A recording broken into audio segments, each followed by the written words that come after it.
Vamos meditar na palavra do Senhor? Curva sua cabeça. Senhor, fale conosco nesta noite, a Tua palavra santa. Nos ajuda, Senhor, que o Teu Espírito Santo fale aos nossos corações, que possamos compreender a Tua palavra e que possamos praticar a Tua palavra, viver a Tua palavra, para que assim o Senhor se manifeste com poder na nossa vida, na nossa casa e na nossa família. Senhor, eu repreendo todo espírito contrário à Tua palavra, que saia agora no nome de Jesus. Usa minha vida como um instrumento nas Tuas mãos. Eu oro no nome de Jesus. Amém. Amém. Nós vamos meditar nesta noite na palavra de Deus para o nosso crescimento e para nós entendermos algumas coisas a respeito do próprio Deus sobre a nossa vida. Você já se sentiu sozinho alguma vez? Já se sentiu esquecido? Você já se sentiu invisível? Em momentos assim, a verdade reconfortante da Bíblia ressoa profundamente sobre nós, que é: Deus é aquele que me vê. Deus me vê em todos os momentos, Ele está comigo.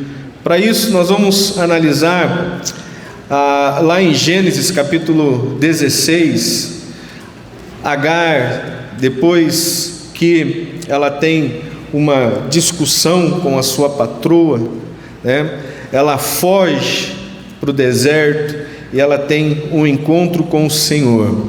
Gênesis capítulo 16, versículo 13, diz assim, olha: Então Agar deu ao Senhor, que havia falado com ela, o nome de Tu és o Deus que me vê, porque ela dizia: Neste lugar eu olhei para aquele que me vê. Amém? Olha, vamos ler de novo esse versículo. Então Agar deu ao Senhor, que havia falado com ela, o nome de Tu és o Deus que vê, porque ela dizia: Neste lugar eu olhei para aquele que me vê.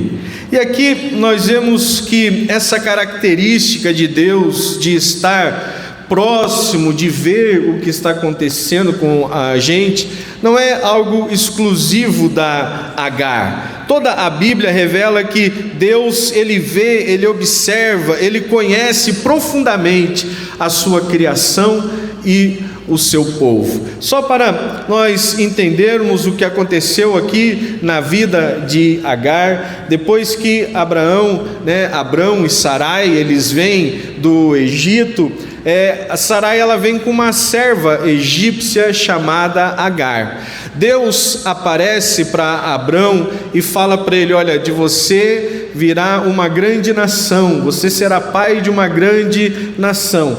Passam 10 anos e a esposa de Abrão, a Sarai, ela era estéril. 10 anos e a promessa não vem. 10 anos e Deus não responde. 10 anos e nada de filho. Então Sarai tem uma ideia: eu vou ajudar Deus no seu propósito. E aí, irmão, só abrindo um parêntese aqui, nós muitas vezes, com a nossa ansiedade, com a nossa inquietação, nós muitas vezes querendo que as coisas aconteçam depressa, como a gente espera, muitas vezes nesse processo a gente acaba atrapalhando o processo, atrapalhando muitas coisas que Deus, Ele queria fazer na nossa vida. Então a Sarai, ela tem uma ideia. Versículo 1 do capítulo 16 diz assim, olha: Sarai, mulher de Abrão, não lhe dava filhos, mas tinha uma serva egípcia chamada Agar. Então Sarai disse a Abrão: eis que o Senhor me impediu de dar à luz a filhos. Tome, pois, a minha serva, talvez assim eu possa ter filhos por meio dela. E Abraão concordou com o plano de Sarai. Então Sarai, mulher de Abrão, tomou Agar, sua serva egípcia, e a deu por mulher a Abrão, seu marido, depois que ele já estava morando durante 10 anos na terra de Canaã. Ele teve relações com Agar e ela ficou grávida. Ao saber que estava grávida, Agar começou a olhar com desprezo para a sua senhora.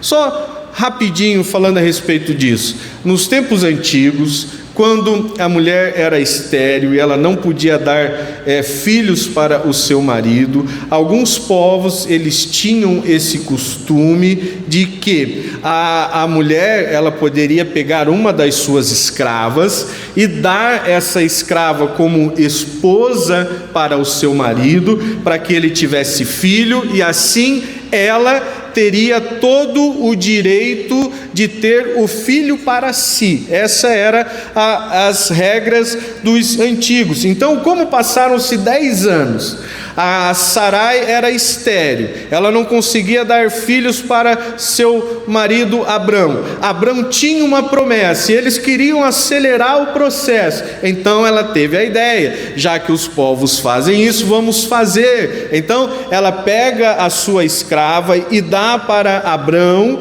como mulher. Você vê que eles têm relações. Então agora Agar, ela está grávida, e a Bíblia diz que nesse período em que ela está grávida, ela começa a olhar para sua senhora agora com desprezo. Olha, ao saber que estava grávida, Agar começou a olhar com desprezo para sua senhora. Então Sarai disse a Abrão: seja sobre você a afronta que é feita a mim. Eu mesma pus a minha serva em seus braços. Ela, porém, vendo que engravidou, me olha com desprezo. Que o Senhor julgue entre mim e você. E aí Sarai agora ela coloca Deus no meio da conversa. Você vê que antes ela não consulta Deus, ela não perguntou se ela podia ajudar, ela não perguntou se ela podia dar a sua escrava, mas agora que o problema está crescendo, por quê? Porque agora a escrava, que agora também é esposa do Abrão, ela está olhando com desprezo, ela está zombando, ela está falando pelas costas, e isso agora está trazendo mais incertezas, inseguranças, sofrimento para Sarai, ao ponto dela chegar agora para o marido, para o Abrão, e falar: olha só, tudo isso que ela está fazendo, isso também agora é culpa sua, e que Deus ele julgue entre mim e você, para ver quem que está certo, você, Abrão, que deixa ela fazer isso tudo e não faz nada, ou se eu estou certa em reclamar que agora ela mudou. E aí, versículo 6, Abrão respondeu a Sarai: você continua a ter controle sobre a sua serva, faça com ela o que melhor lhe parecer. Então Sarai a humilhou e Agar fugiu da presença dela. Você vê que agora Abrão ele pega a Agar e devolve. Ela falou: então toma de volta, agora é serva sua, faz com ela o que você quiser. E a Sarai agora começa a humilhar a Agar e ela foge. Quando ela foge, olha o versículo 7.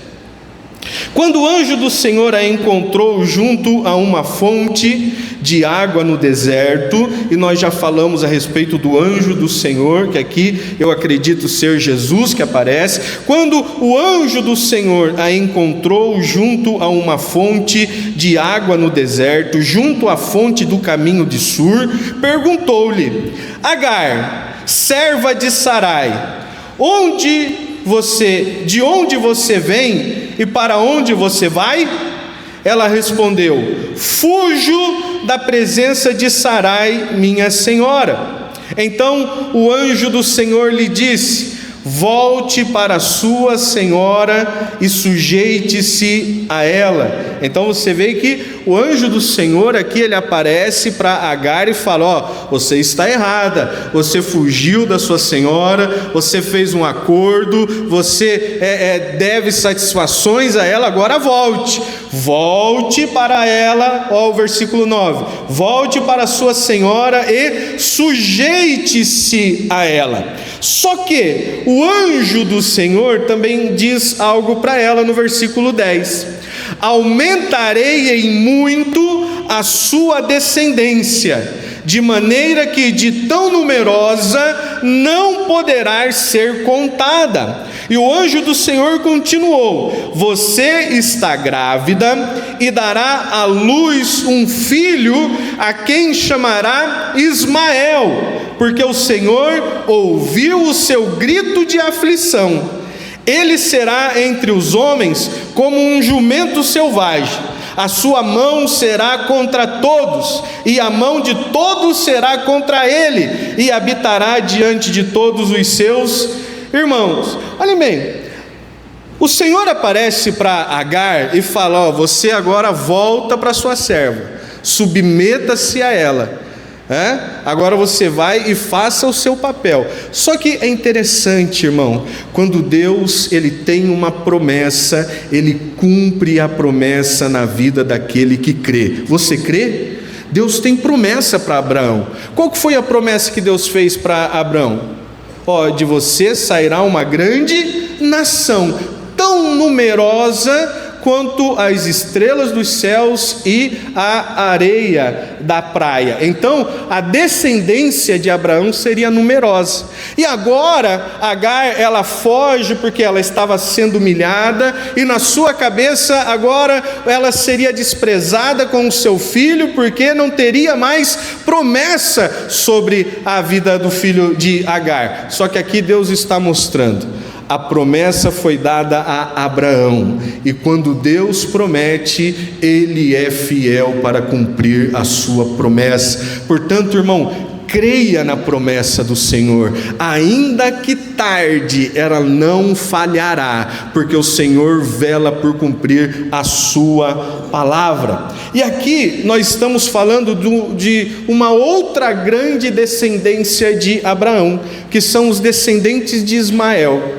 Nós sabemos que aqueles que vieram da descendência de Isaque, depois eles viraram os israelitas, os judeus que nós conhecemos hoje, mas da descendência de Abraão com Agar vieram os ismaelitas, que depois eles viraram os muçulmanos que nós conhecemos hoje. As duas grandes nações e duas grandes religiões que vêm do nosso pai na fé, o Abraão. De Isaque vem Jesus, o nosso Salvador, e de Ismael vem Maomé, que eles acreditam ser o Salvador deles ali. E olha que interessante, às vezes a gente pergunta assim: por que aquele povo não para de brigar? Já se fez essa pergunta?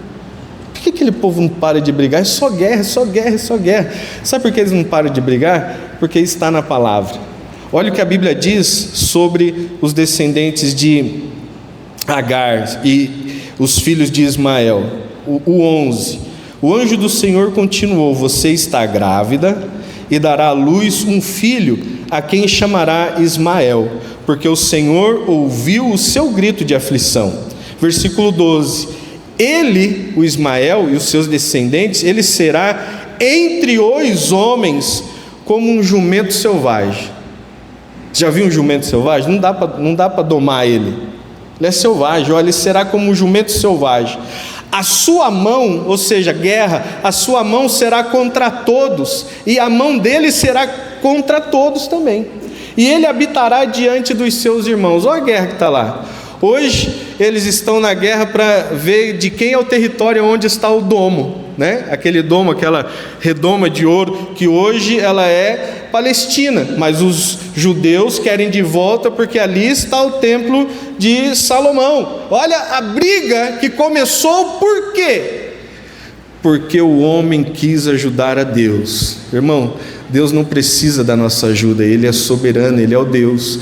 Nós é que precisamos da ajuda e da misericórdia do Senhor. É o contrário. Então, quando Deus nos dá uma promessa, quando Deus nos dá uma palavra, nós temos que crer. E nessa crença, vivendo em obediência, o Senhor vai cumprir a palavra dele na nossa vida. Olha só, é isso que aconteceu nesse contexto que nós estamos falando, que Agar, ela foge, e aí o Senhor conversa com ela lá no deserto. Então, nós viemos aqui para o versículo 13. Então Agar deu ao Senhor, que havia falado com ela, o nome de Tu és o Deus que me vê. Porque ela dizia: neste lugar eu olhei para aquele que me vê, por isso aquele poço se chama Beer-lahai-roi, que fica entre Cádiz e Bered. E passaram-se então, Agar deu à luz a um filho. Agar deu à luz um filho a Abrão, e Abrão chamou de Ismael, o filho que Agar lhe deu. E Abrão tinha 86 anos quando Agar deu à luz a Ismael. E aqui está a história desse contexto, desse versículo que nós vamos nos basear para meditar nesta noite. Porque a Agar, ela diz assim: Tu és o Deus que me vê. Ela conversa com o Senhor. Ela não sabia ao certo qual era o nome desse Deus de Abrão, seu servo, mas nesse momento, aqui diz que Agar, ela dá um nome ao Senhor, quando ela diz, versículo 13, então Agar deu ao Senhor o nome de Tu és o Deus que me vê. E aí, irmãos, nesta noite eu quero mostrar para você que não é uma exclusividade apenas de Sarai Deus estar olhando para ela, porque para nós também o Senhor está com a sua atenção virada para nós. Deus tem propósitos para a sua vida. Deus, Ele sabe o que você precisa. Deus, Ele te conhece. Deus, Ele ouve a sua oração. Deus, Ele está pronto para te abençoar. Nós servimos um Deus que Ele é presente na nossa vida. Você crê nisso? E nós precisamos então entender algumas coisas a respeito desse Deus. E é sobre esse Deus que eu quero conversar com você nesta noite. O Deus que me vê. Diga isso, diga: o Deus que me vê. Ele sabe de tudo o que acontece. E eu separei aqui algumas coisas. Deus vê a nossa aflição e a nossa dor. Olhem bem. Deus vê a nossa aflição e a nossa dor. Abra sua Bíblia lá em Êxodo, capítulo 3, o versículo 7, diz assim, olha: então o Senhor continuou: certamente vi a aflição do meu povo que está no Egito, e ouvi o seu clamor por causa dos seus feitores.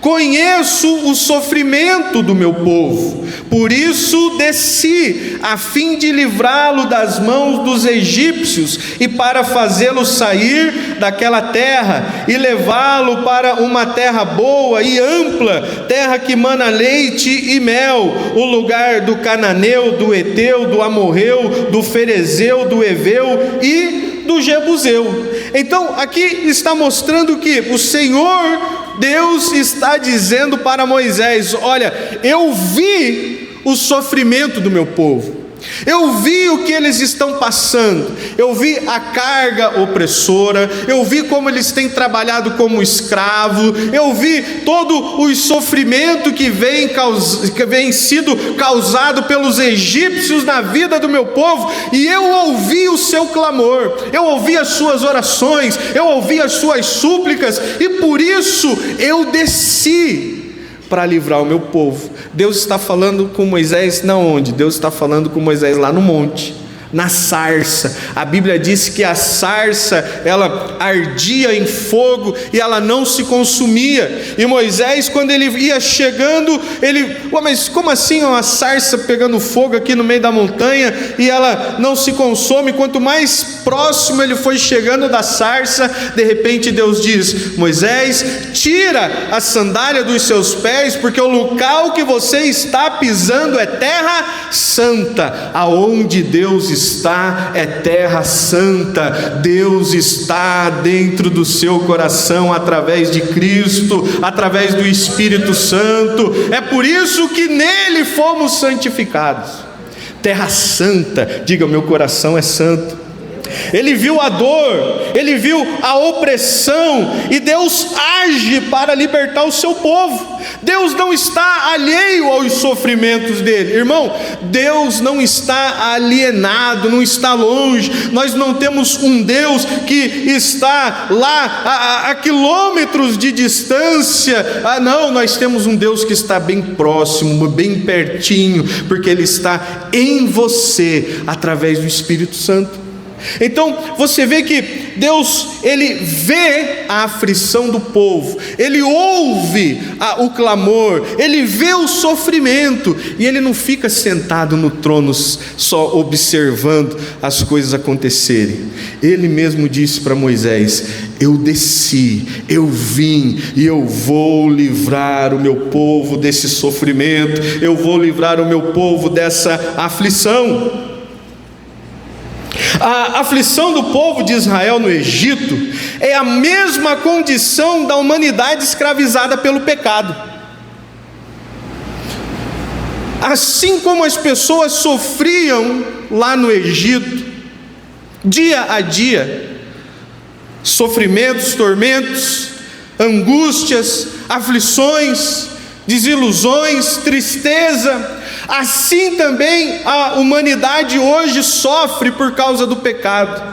O pecado, ele traz sofrimento, o pecado, ele traz angústia, o pecado, ele traz a enfermidade, o pecado traz males. Quando nós estamos em pecado, quando o ser humano está em pecado diante de Deus, isso traz sofrimento.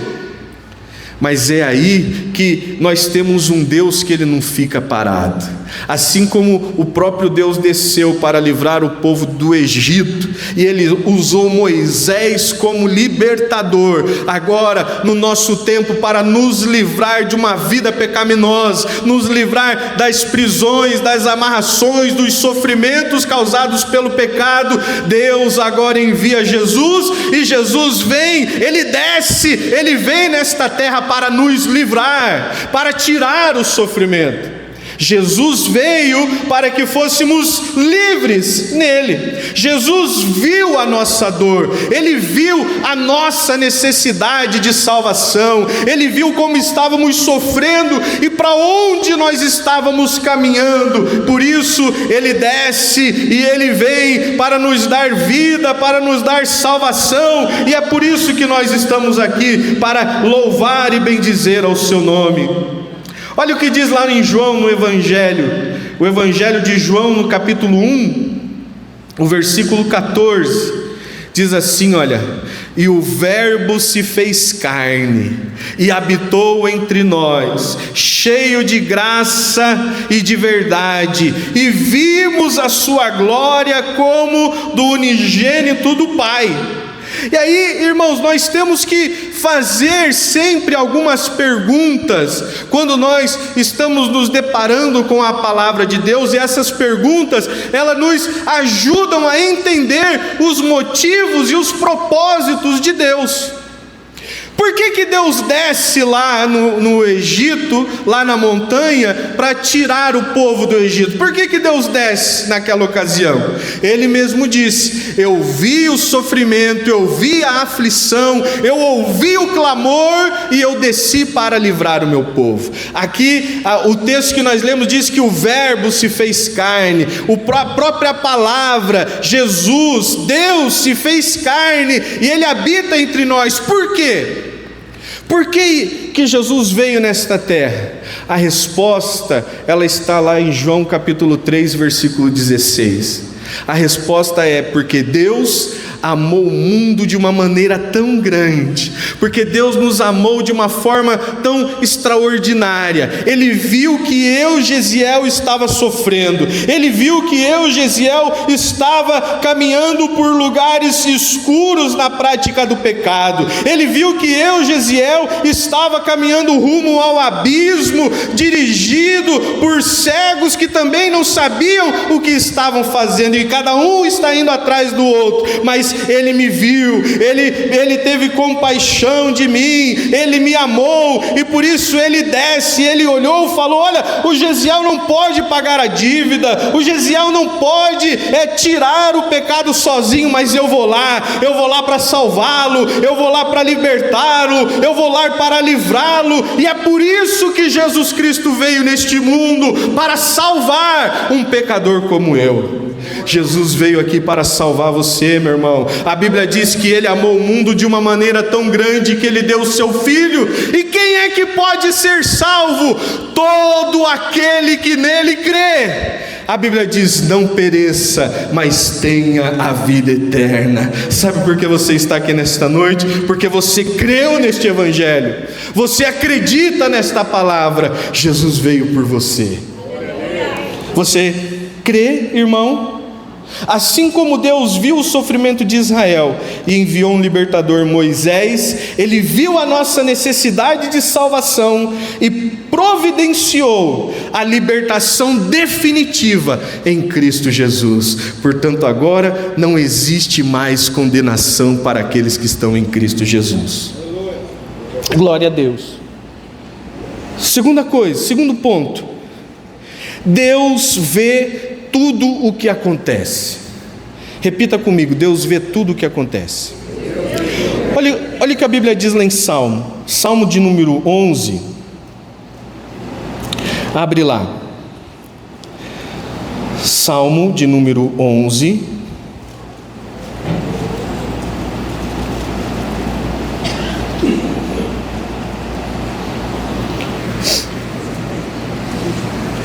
O verso 4. O Senhor está no seu santo templo, nos céus o Senhor tem o seu trono, os seus olhos estão atentos, e as suas pálpebras sondam os filhos dos homens. Olhem bem, aqui está dizendo que Deus, Ele está observando tudo o que acontece na humanidade. Ele sabe de tudo. Deus vê tudo. Nós estamos falando de um Deus que vê. Olha, os seus olhos estão atentos, porque Ele vê tudo. Olha o que diz lá em Provérbios. Abre lá, Provérbios de número 15, o verso 3. Provérbios 15, o 3 diz assim: olha, os olhos do Senhor estão em todo lugar, contemplando os maus e os bons. Então, olhe bem o que a Bíblia está nos dizendo a respeito desse Deus que nos vê. Ele vê tudo. Irmão, não existe nada que o Senhor não possa ver.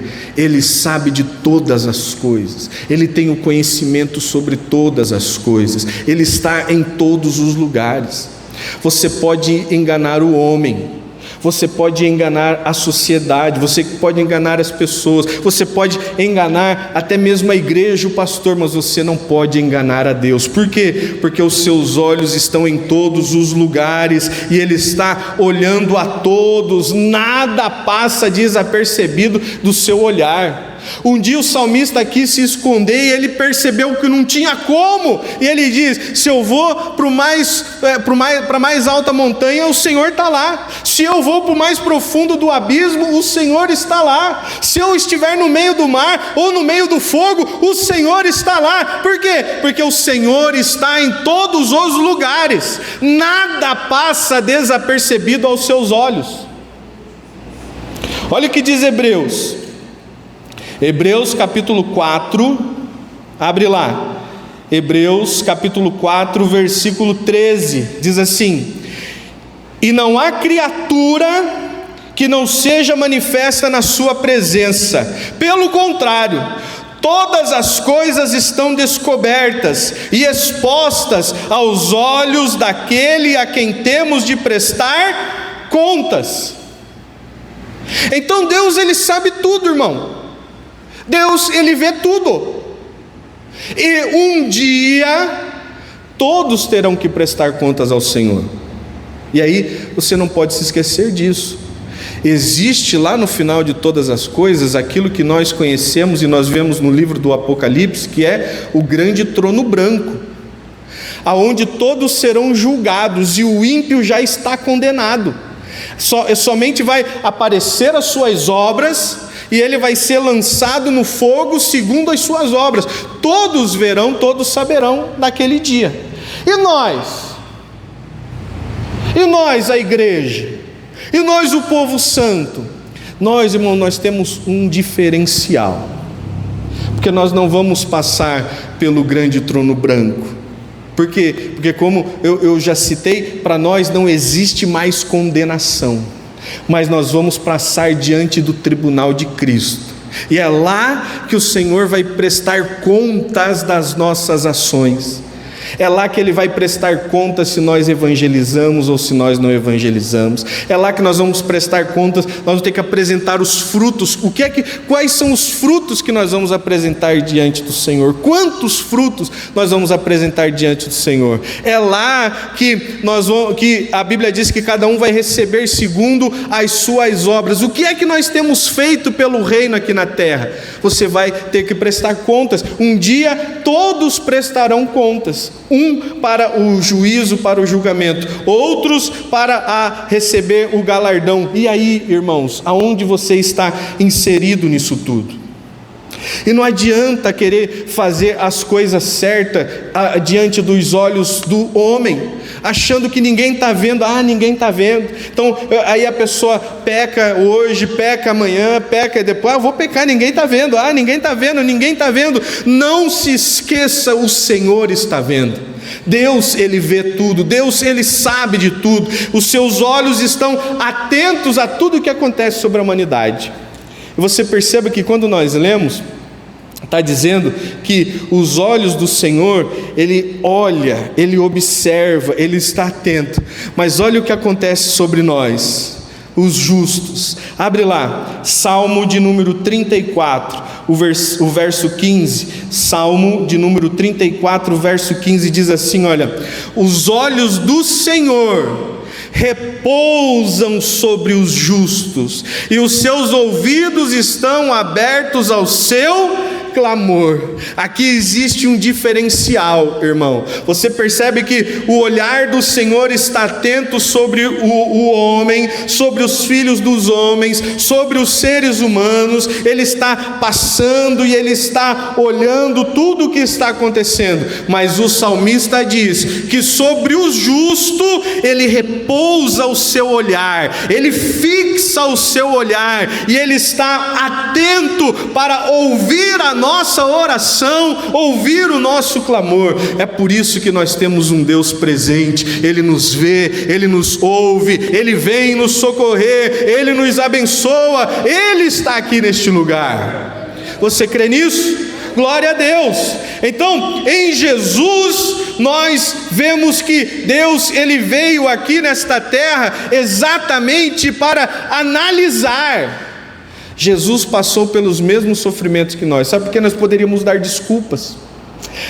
Pastor, mas sabe como é que é, né? É difícil ficar sem pecar, é difícil fazer tudo certo. É por isso que Jesus Cristo veio. Jesus Cristo veio como homem. A Bíblia diz que Ele passou pelas mesmas experiências, que Ele passou pelas mesmas paixões, mas Ele não pecou. Olha, e eu estou dizendo isso para quê? Porque se a Bíblia diz assim, que também não é para nós pecar. O pecado não pode ser corriqueiro na nossa vida. Pecado, se acontecer, tem que ser um acidente. E a Bíblia diz assim, olha: e se vocês pecarem, vocês têm um advogado diante do Pai. E se confessar os vossos pecados, Ele é fiel e justo para perdoar e nos purificar de toda a injustiça. Você crê nisso, irmão? Então Jesus Cristo, Ele veio e Ele manifestou a presença do Pai, nos trazendo perdão e nos trazendo reconciliação com Deus. O ímpio, ele está vivendo como se nada tivesse acontecendo. O ímpio está vivendo nos seus pecados como se ninguém estivesse vendo, mas Deus está vendo e um dia eles vão prestar contas.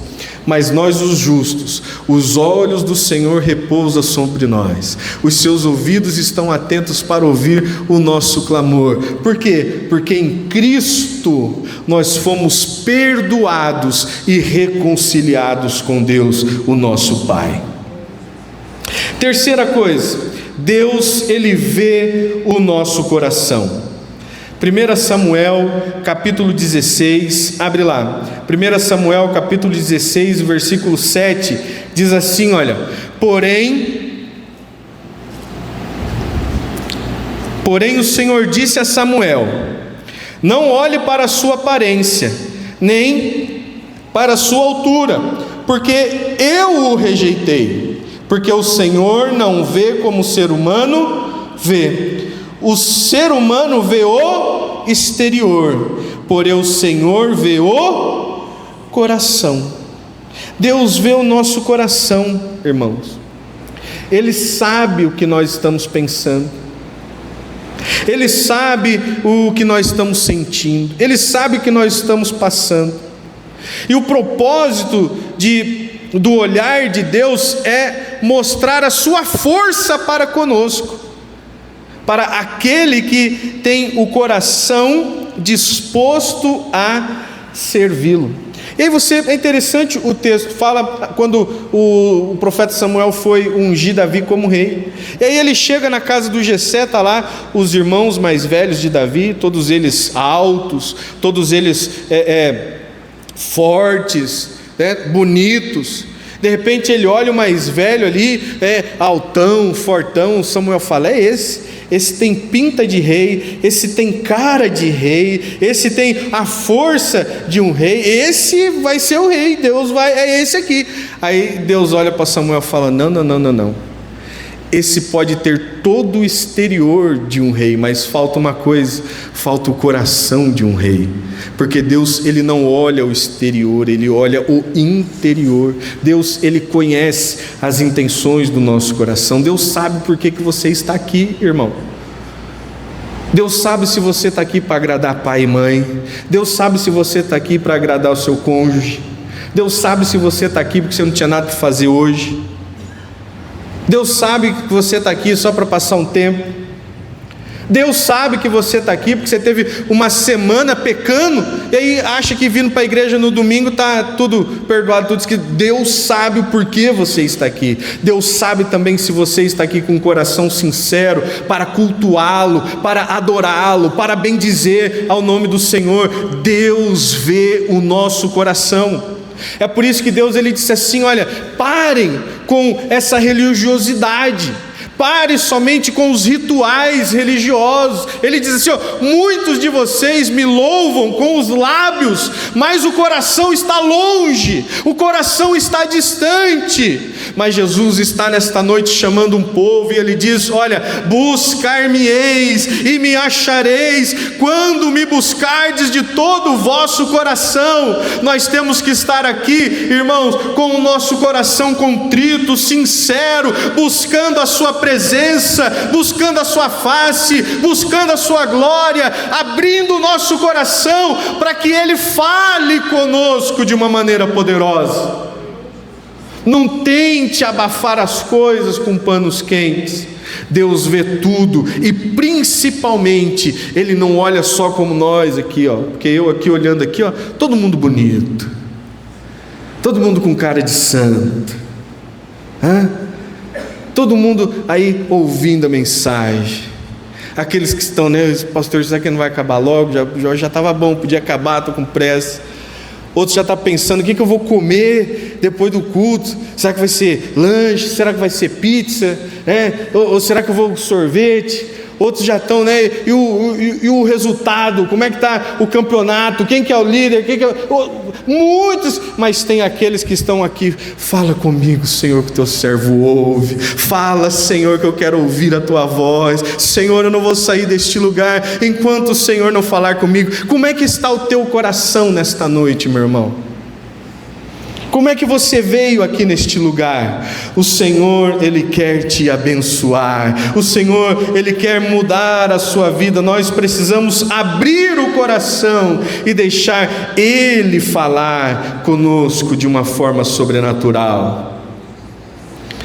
E o último que eu quero falar nesta noite é que Deus, Ele não só vê, como Ele também cuida de nós. Diga assim: Deus não só me vê, como Ele cuida de mim. Olha o que diz lá em Salmo 121. Texto já conhecido por todos, Salmo 121. Olha o que diz: eleva os olhos para os montes. Nós estamos olhando para o lugar certo. De onde me virá o socorro? O meu socorro vem do Senhor, que fez o céu e a terra.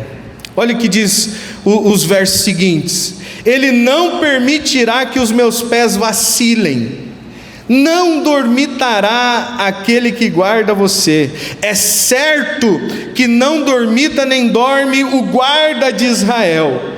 O Senhor é quem guarda você, o Senhor é a sua sombra à sua direita. De dia não lhe fará mal o sol, nem de noite a lua. O Senhor guardará você de todo mal, guardará a sua alma. O Senhor guardará a sua saída e a sua entrada, desde agora e para sempre. O Senhor só não nos vê, como Ele cuida de nós, irmãos. O Senhor está sempre pronto para cuidar de quem busca o socorro nele. Por isso o salmista começa dizendo: quando eu preciso de socorro, de ajuda, eu não estou indo atrás dos homens, eu não estou indo atrás das pessoas, mas eu elevo os meus olhos para os montes. É de lá que vem o meu socorro vem do Criador dos céus e da terra, e Ele não descansa, Ele não dorme, Ele não cochila, Ele não tira férias, Ele está em todos os momentos me guardando, me protegendo, cuidando de mim, porque esse é o nosso Deus. Diga: Deus cuida de mim. Jesus, Ele demonstra esse mesmo amor e cuidado para conosco. Lá em João capítulo 10, versículo 9, diz assim, olha, Jesus dizendo: olha, eu sou a porta, se alguém entrar por mim será salvo. Então não tem salvação se não for por Jesus. Não é a religião, não é a prática de boas obras. A salvação está única e exclusivamente em Jesus. E Ele está dizendo: olha, eu sou a porta, se alguém entrar por mim será salvo, entrará, sairá e achará pastagem. Ou seja, quando nós encontramos a salvação em Cristo, aceitamos esta salvação, aceitamos Ele como Salvador, passamos pela porta que é Jesus, nós podemos passar, nós podemos ir para cá, entrar, sair, porque nós somos livres, nós não somos presos, nós podemos aqui, nós estamos perto da porta, perto do Senhor, e Ele diz: você entrará e sairá e achará pastagem, vai ter alimento, vai ter cuidado. Por quê? Porque Ele está cuidando de nós. E Ele continua dizendo: olha, o ladrão vem somente para roubar, matar e destruir. Eu vim para que tenham vida e a tenham em abundância. Por que Jesus faz tudo isso? Ele cuida de nós, Ele nos alimenta, Ele nos sara, Ele cuida das feridas. Por quê? E aí Ele diz no versículo 11: porque eu sou o bom pastor, e o bom pastor dá a vida pelas ovelhas. Esse é o Deus que veio do céu para perdoar os nossos pecados. Esse é o Deus que nos vê. Esse é o Deus que ouve a sua oração. Ele sabe o que você está passando. Ele sabe aqueles momentos em que todos viraram as costas. Ele sabe aquele momento em que você parece que está sozinho, desamparado. Há momentos de aflição, de angústia, aonde você sozinho no seu quarto clama: Senhor, socorro, Senhor, me ajuda. Ele vê, Ele veio do céu para te socorrer, para te perdoar, para te dar uma nova vida, para te fazer reconciliado com Deus, te reconciliar com Deus, para te tornar filho, e Ele está preparando um lugar na glória celestial. Ele morreu por isso, mas Ele ressuscitou e Ele está vivo. Sabe por quê? Ele está dizendo: eu sou o bom pastor dá a vida pelas ovelhas. Nós somos ovelhas do aprisco do Senhor, nós somos ovelhas cuidadas pelo Senhor. Amém? Glória a Deus. Eu já vou encerrar fazendo um apelo para a nossa reflexão nesta noite. Para aqueles que se sentem distantes ou invisíveis, abandonados, talvez hoje você se sinta como Agar no deserto, sozinho, esquecido, mas a mensagem de hoje é clara: existe um Deus que te vê, existe um Deus que Ele conhece a tua dor, existe um Deus que Ele conhece a tua luta, os olhos dele estão atentos. Jesus veio para te dar vida, vida em abundância. Por isso Jesus nos oferece um novo começo, um novo caminho. Ele é o caminho, Ele é a esperança, nós somos do Senhor. Por isso, se você está assim nesta noite, Ele te chama para sair dessa situação que você está e encontrar no Senhor o verdadeiro consolo, encontrar no Senhor o perdão para os seus pecados, e você vai ver que assim como Ele tem prometido, Ele vai cumprir, cuidando de você em todos os momentos.